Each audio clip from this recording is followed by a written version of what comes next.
Oh, she got her own iPad. Let me move that out of the way. Thank you.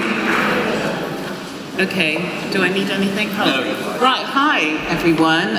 Firstly, can I just say, what a wonderful sight to see so many of you here today supporting the work of Babasa. And can I just congratulate Poku and the team for doing such a wonderful event.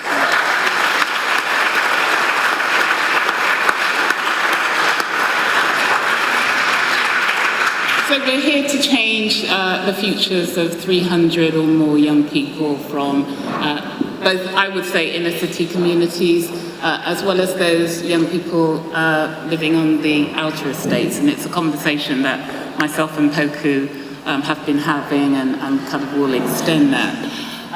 But I was told, I've been changing up what I was actually going to say tonight, just listening to what people had to say. And I think one of the things, since coming into becoming a councillor and stepping up to the cabinet a few weeks ago, myself and Marvin and many of the other cabinet members and councillors have literally been inundated with requests by young people, particularly from the inner city, particularly young black people, who have been asking whether or not they can mentor us, whether or not we can shadow. And even though we haven't actually got the perfect scheme in place as yet, I've already kind of opened the door. I know, you're smiling because the person knows who I'm talking about. But I was approached by two young men who live in St. Paul's. And one of them had a keen interest in the criminal justice system. And I happened to be the mayor's member on the police and crime panel. So I decided that I was going to take both of these young people. They were going to shadow me for the day, but it meant very early start. So they had to start off at like 8:30 in the morning, and they finished with me at 8 o'clock that night. And I did it purposely because I wanted to give them a kind of range and an idea of the life of Asha in the role of cabinet member of neighbourhoods. Trust me, they were not disappointed. We started off that morning at the homelessness conference down at the station. We then quickly hurried back to City Hall. They joined me in a couple of internal meetings. Then we had the launch of the City Hall, which they found quite fascinating. And actually following the kind of speech, and we were getting together on different tables, they were like, "Oh, Asha, what do we do now?" And I'm like, "I'm leaving you to it. Go and network, go and sit on tables, talk to people, find out what's going on, make your contribution." Following that meeting, we then had another meeting upstairs, looking at a leadership program that we are developing with an organisation locally. And then we ended off the evening, I took them down to Stapleton Road, where we're going to be piloting a new kind of Clean Streets campaign. And I took them to just a kind of local meeting with local residents to talk about some of the issues around kind of littering in Easton. As a result of just that one day with myself, and I have kind of left the door slightly open because they do want to come back, and I think one came back and with me and came with me down to I took him down to Clevedon to go to the police and crime panel, which he found quite fascinating as well. But as a result of those two young men kind of shadowing me for the day, they have now put themselves forward with another couple of young people, and one of those young people is in the room today, and I'm going to say her name, it's Charmaine. But they have, all of them have agreed to go onto the management committee of a locally based organisation in St. Paul's, because, you know, they are the future. You know, I was told to talk about what is the importance of supporting Bristol young people and their aspirations, because they are the future.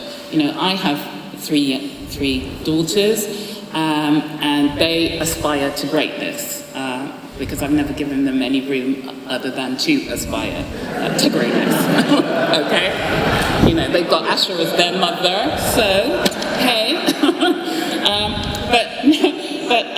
No, the way I treat my children, I treat all young people. I just want to give everybody an opportunity and a step up. And that is what Babassa is doing, you know, through the work that they do on a day in, day out basis, and what they're trying to do here today. You know, it's about leveling that playing field. I spoke at a conference, spoke at an event a couple of weeks ago. Bristol University has just launched a report that looked at high achievers in low attaining schools, and and looking at the proportion of those young people who actually get to go on to Russell Group universities like Bristol University. And you won't be surprised that obviously those numbers are low, because when you look at young people who are given the kind of step up in life and given that first opportunity, you know, they've got that social capital. They have the networking. They, you know, their parents have been to university. Many of the young people that Babassa are helping,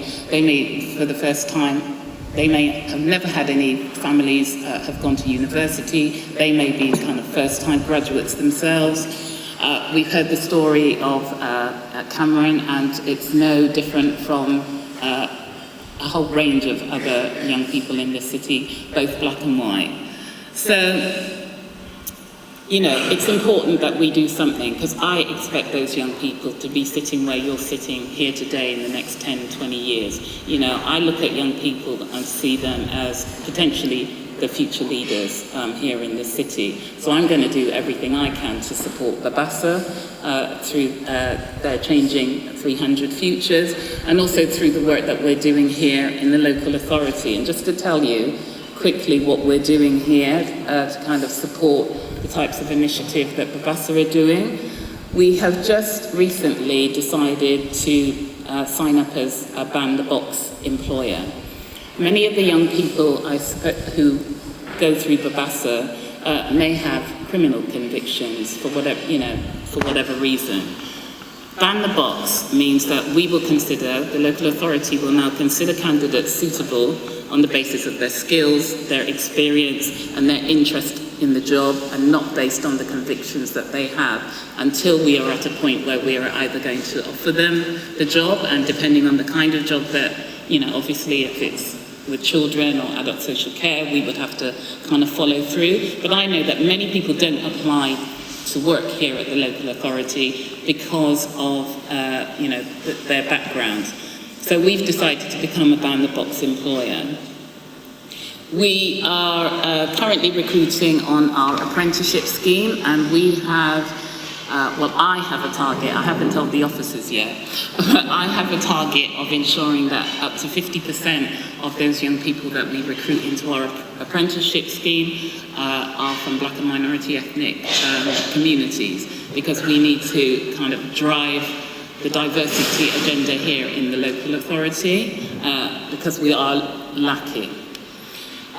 We are developing the mentoring and shadowing scheme, and I think along with Poku, we will be working alongside him to kind of shore that up. And I think I'm going to kind of give our commitment here tonight that Poku, where is Poku? Poku, well, you know we've got your back, so we're going to be supporting you in, and trying to find some of those mentors, many of whom are sitting in this room. Some of them are a senior leadership team, other managers, and just ordinary members of staff within the organisation. So hopefully we will provide those kind of mentoring and shadowing opportunities for those young people. And we're also looking at developing a citywide talent management scheme. Again, we are looking at a kind of junior, middle management and senior management scheme, but it's citywide. So though we, the local authority, will be developing that scheme, it is for everybody who is sitting in that room who wants to kind of buy into what it is we're trying to do. Because I think in terms of developing diversity within your organisations, I think we have a long way to go as a local authority, and I'm prepared to kind of work with all of you who are sitting here in the room who have your own challenges, and we can work together on that. So finally, what do you need to do? Well, I know there's a few wealthy people in here. Somebody just paid 600 quid for a box, and whatever. And I know, listen, George, you're not short of a change or two, so I know, right? I know that you can buy a couple of MVQs and send a couple of people to college, and so I'd like you to kind of invest. I would if I could, but I can't afford it, okay? But it is pretty straightforward. You know, I think this is an inspired evening. I think this is absolutely a brilliant event. I'm loving the fact that you all have the opportunity to donate or pledge. So I'm going to be walking around the tables and double checking that you've actually filled these in. And look, we're talking about anything from £50 up to £1,200. George, maybe you can add another 0 to yours. Whatever. Okay. No, it isn't a Get Georgia night tonight. I'm just jesting. But I think, you know, every nickel makes a muckle, as they say. So, you know, put your hands in your pockets and, you know, support what is a really great initiative. Because as I said, you know, these 300 futures are our future leaders, and they're what's going to make this city great. So, thank you again. And thanks a lot, Ashra Craig. Thank you very much indeed. Well done. So, well done. That's a nice iPad.